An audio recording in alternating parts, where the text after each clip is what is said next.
What do you think is the real intention behind this adjustment of the Chinese RMB exchange rate on Tuesday? Some call it devaluation. There are two intentions from policymakers' perspective. First of all, we need to inject more flexibility in the exchange rate regime.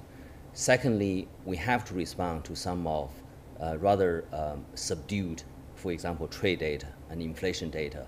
China needs monetary easing, but in the environment of interest rate liberalization, you cannot cut interest rate. Interest rates are moving up. So as a result, exchange rate can be a very viable tool for enhancing monetary policy's effectiveness. So I would very much welcome this decision, and I think this is the right move. Is this more market-oriented decision, or actually it is more visible hand of the government in determining the exchange rate of the RMB? Mr. Kennedy. I think that's going to depend on what we see in the days and weeks after, because they did move decisively to reset the exchange rate down about 1.9% through government action, and they've said that going forward they'll let the market set the rate within the 2% band. The question is, if we see a depreciation of the renminbi over several days, or movement in another direction, appreciation in a large direction, will the government resist the temptation to intervene? If it doesn't intervene, then yes, it would be a significant move toward a more market-oriented exchange rate. I want Mr. Xu to briefly respond to this before I go to the other panelists. I don't think we should just use the word intervention, because of course the exchange rate is not free float. It's going to take some time, and China's capital market is undergoing a lot of reform. I do think you need to give that some time. At the same time, I do believe there is a genuine need for monetary easing, and export came down by 8% in July, import 8%, inflation 1.6%. And China, in fact, has been taking a lot of sacrifice for not doing this earlier. Mr. Gross, what is your analysis of this? Mr. Xu say this is very positive. Mr. Kennedy say, well, it depends. What about from you? For Europe, maybe the two cancel out, because if the renminbi goes a little bit down and the US dollar goes a little bit up, viewed from Europe, it's a wash. But I had very much doubt that the Chinese economy can be helped a lot with a weak exchange rate. China is too big for that. If the Chinese currency goes down, many other Asian currencies will also go down, and I think it will be very difficult to stimulate a huge economy like China via the exchange rate. Too big, too little, Mr. Kennedy? Or this is actually one of those signs that the government is trying to take advantage of so that the market could be a little bit more confident about the future of the economy in terms of whether it is more market-oriented? I can't say whether it's too big or too little. I do think it's an appropriate time for the move. So if they can figure out how to use the opportunity to kill two birds with one stone by getting a little bit of export boost out of this and being able to move the exchange rate in a market-oriented direction, then that would be a very important achievement, both achieve the short-term growth of some stimulus and the most important foreign economic policy goal of the year, which is to prepare the renminbi to enter the IMF's SDR basket.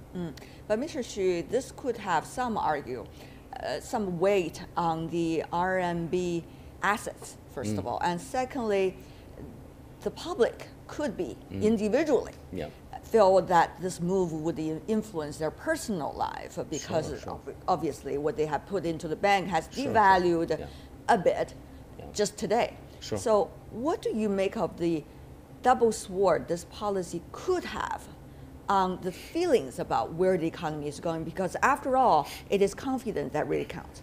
Well, first of all, let's face it, the economy is facing a lot of challenges. I don't have to name all of them. Real estate market, external sector, and leverage, so on and so forth.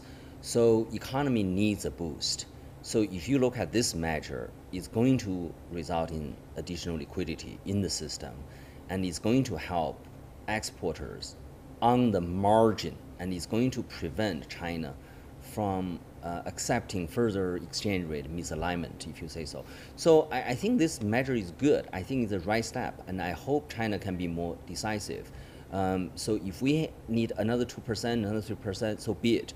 The reality is China, just like Japan, is a huge creditor. China doesn't owe foreigners money. There's no inflation. So there's little downside for China to undertake such policy. But some argue, Mr. Kennedy, if I could just be frank here, I'm sure you're going to touch on that point as well.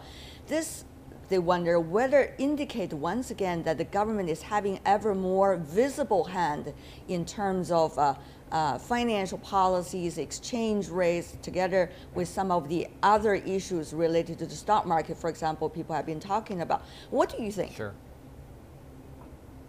Well, I certainly think in this town we'll hear by the end of today probably some members of the U.S. Congress making that charge that this isn't about reform in China. This is a measure to promote Chinese exports and manipulate the currency and make American exports less competitive. I don't think that that's really the Chinese intention here, and I do think that this is about a longer-term effort to reform the renminbi, adjust monetary policy, and make the renminbi more prepared to enter the IMF's SDR basket. Of course, they need to do it now because it's going to take several months to really see how this is implemented, and the IMF board meets toward the end of this year to make that decision, and so this is the right time to do it. It also comes not coincidentally 1 month before President Xi makes his visit to Washington. Will that make the atmosphere intense or rather more smooth in terms of the political climate in Washington toward Beijing? Because today we've already been reading some of the editorial coming from the most influential newspapers inside the United States talking about, well, this is manipulation of currency exchange rate to what China is doing. But from the Chinese perspective, certainly it's different. I think we need to disregard some of these very sensational accusations. The reality is you need to make the exchange rate more appropriate for your own economy. I don't think this is going to affect President Xi's visit. I don't think this is going to affect a decision on SDR. I think this is going to be, the impact is going to be relatively muted. Relatively muted, and then why taking the action if that is as muted as you have just described? Well, first of all, IMF already said RMB is no longer undervalued.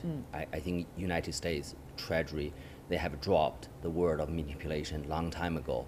And for very, very long time in the past few years, RMB was one of the very few currencies to remain strong, to appreciate almost against any currency. I mean, China has taken a lot of hit, a lot of sacrifice. I mean, it's really unreasonable for China to continue to sacrifice her own economic welfare. Mr. Gross, this is an interesting issue because some believe the benefits for the Chinese economy and the benefits for outside could be different in terms of one action taken by the Chinese side. For example, this time, the apparent devaluation of the Chinese RMB. Mr. Gross, some say when China is gaining, others are losing. Do you think it is as simple as that, for example, with this case? It could be the case if the renminbi weakens further and if the other countries in Asia don't react. But I believe that will not happen because China is simply too big for that. And also we have to think about the overall political environment in which this is happening. If China wants to enter the SDR, it could have done it in an environment where it shows that it carries responsibility for the world financial system and that it is a player which looks at stability first. But now that seems to be changing a little bit. China seems to be joining the currency war, which is pitting everybody against everybody. And I think politically that might not have been a wise choice. Mr. Kennedy, your reaction? I'm less concerned than Daniel is about the likely outbreak of a currency war just because of this. I do think it's probably likely that the renminbi will continue to fall a little bit beyond what been done today by the market. But I don't expect that it's going to fall drastically. That wouldn't be a really accurate reflection of the Chinese economy's trajectory. We just, we can't say for sure. I would hope that the government would take its hand off the steering wheel on this and let the market determine the rate.